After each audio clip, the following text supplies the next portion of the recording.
Professor संगीत रागी, पहले तो माणिकम टैगोर को आप क्या कहना चाहेंगे जो अलकायदा जैसे आतंकी संगठन से संघ की तुलना करता है? 40 सेकंड में आपका ओपनिंग रिमार्क, फिर मैं सुधांशु जी और फराज किदवई के पास जाऊंगा।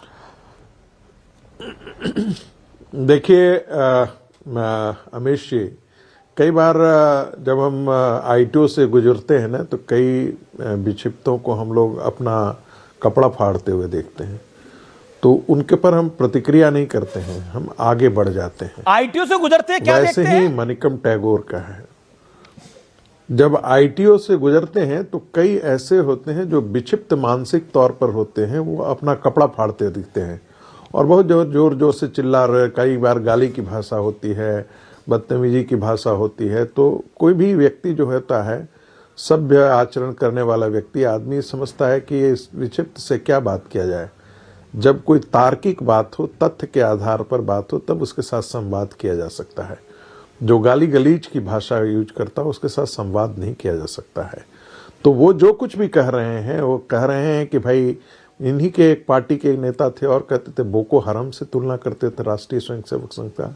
मैं तो यही मानता हूं कि भारतीय राष्ट्रीय स्वयंसेवक संघ भारत के सनातन जो हिंदू राष्ट्र की संकल्पना है, यदि वो नहीं होता तो भारत अपने गुरुत्व केंद्र की तरफ बात ही नहीं करता। आज यदि राष्ट्रीय स्वयंसेवक संघ नहीं होता, इस देश में नेहरूवियन कांग्रेस ने तो भारत का आंशिक इस्लामाइजेशन कर ही दिया है। नॉर्थ ईस्ट जो है क्रिश्चियनाइज कर दिया, भारत के अंदर बांग्लादेशी पॉकेट्स खड़ा कर दिए, पाकिस्तानी पॉकेट्स खड़ा कर दिए। जिन लोगों ने भारत का विभाजन किया था वो यहीं टिके रह गए, उनकी मानसिकता में कोई परिवर्तन नहीं आया है। बहुत ज्यादा परिवर्तन तो कुछ दिखाई देता नहीं है। भारत के विभाजन से पहले के जितने तर्क और तथ्य थे वो सारे आज के दिन में वही रहते हैं। तो ऐसे लोगों का पराश्रय किसने किया है? कांग्रेस पार्टी ने किया है। ऐसे तत्वों को प्रमोट किसने किया है? कांग्रेस पार्टी ने किया है। इन्हीं के पार्टी ये है ना जिन्होंने कहा था कि नरेंद्र मोदी का बोटी बोटी काट देना, ऐसे लोगों को तो ये प्रमोट करते हैं। तो इनकी मानसिकता समझ में आती है। और राहुल गांधी, बांग्लादेश के अंदर हिंदू मारा जा रहा है, राहुल गांधी की चूं जुबान नहीं निकलती है। बंगाल के अंदर हिंदू मारा जाता है और जिहाद किया जाता है हिंदुओं के खिलाफ, बांग्लादेश में जिहाद हो रहा है। वो क्या बांग्लादेश के जिहादी और भारत के जिहादी में कोई अंतर है क्या?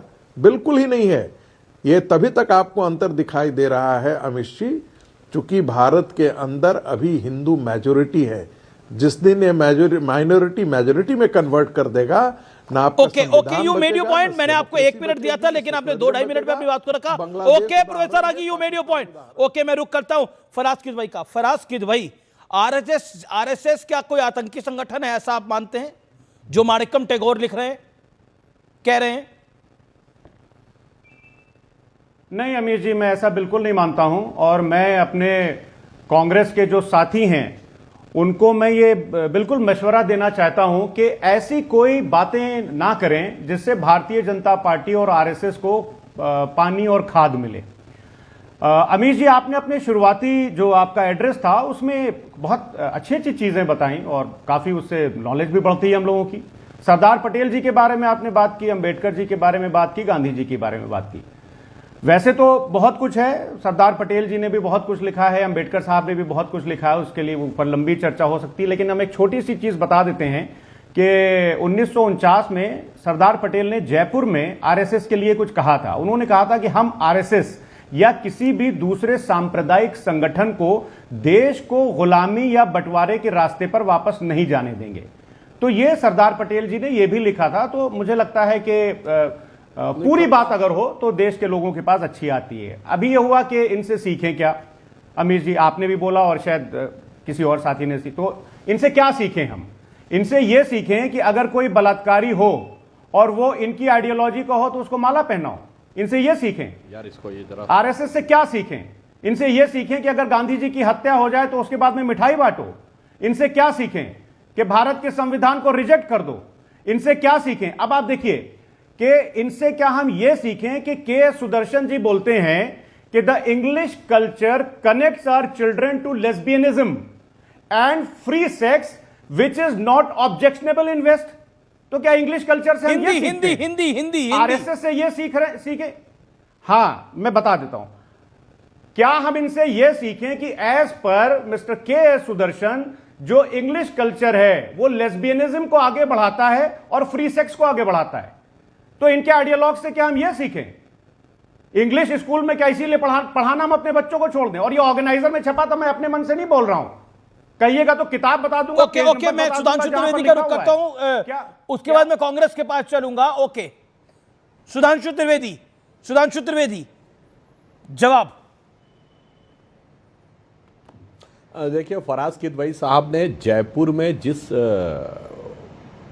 उद्बोधन की बात की वो तो 1948 का है साहब, वो 1907 कहाँ है? 7 में आरएसएस नहीं था, 60 में सरदार पटेल नहीं बोला सर मैंने। तो कृपया आप बता सकते हैं आपने किस ईयर का उल्लेख किया? मैंने 49 बोला है सर, 7 नहीं, 1949 बोला है सर। बिल्कुल। अब हाँ, सुनिए, बिल्कुल। सरदार पटेल ने गुरु गोलवलकर जी को लेटर लिखा था, उसमें जयपुर और लखनऊ दोनों के भाषण का उल्लेख किया था। लखनऊ का भी बता देता हूं, 6 जनवरी 1948 सरदार पटेल लखनऊ की रैली में बोलते हैं कि कुछ लोग हमारे ये चाहते हैं कि आरएसएस को डंडे के जोर पर नियंत्रित किया जाए। यह महात्मा गांधी की हत्या से 24 दिन पहले का है, लखनऊ में 6 जनवरी 1948। परंतु आरएसएस देशभक्तों का संगठन है, उन्हें उनका दिल जीतकर साथ में मिलाकर काम करना चाहिए। डंडा तो चोरों और बदमाशों के लिए होता है। दूसरा एग्जाम्पल बोलता हूं, जो सरदार पटेल जी के बारे में जीवनी लिखी है वी शंकर, उनके जो आईसीएस सेक्रेटरी थे, यानी जैसे आज आईएएस होते इंपीरियल सिविल सर्विसेज, उन्होंने अपने में लिखा है कि सरदार पटेल का विचार था कि हिंदू समाज को अधिक संगठित और व्यवस्थित होना चाहिए।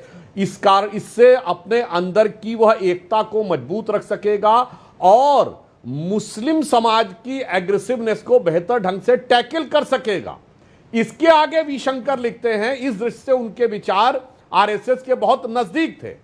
और फराज किदवई साहब, और आप तो पढ़े लिखे व्यक्ति हैं, चूंकि आप उन चीजों पे डिटेल में जाते हैं, इसलिए मैं कहना चाहता हूं, सपा में बहुत ही कम ऐसे प्रवक्ता हैं जो थोड़ा अमीश जी रिसर्च करते हो, पढ़ लिख के आते हो, तो मैं इसलिए कहना चाहता हूं 10 अक्टूबर 1949 कांग्रेस ने प्रस्ताव पारित किया सीडब्ल्यूसी में कि आरएसएस के लोग कांग्रेस ज्वाइन कर सकते हैं। तब जवाहरलाल नेहरू बाहर थे राष्ट्रमंडल सम्मेलन के लिए, नेहरू लौट के आते हैं और उसको रिवर्स करवाते हैं नवंबर 1949 में।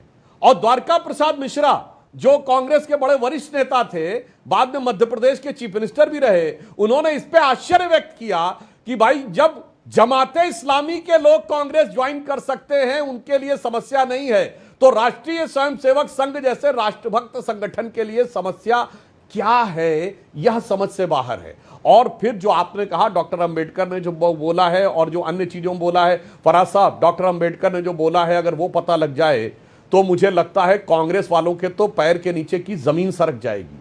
डॉक्टर अंबेडकर ने तो यहां तक बोला हुआ है कि मुस्लिम समाज के लिए, वो तो उनका बड़ा फेमस है कि मुस्लिम समाज के अंदर जो भाईचारा है वो एक क्लोज कंपार्टमेंट है, केवल अंदर वालों के लिए भाईचारा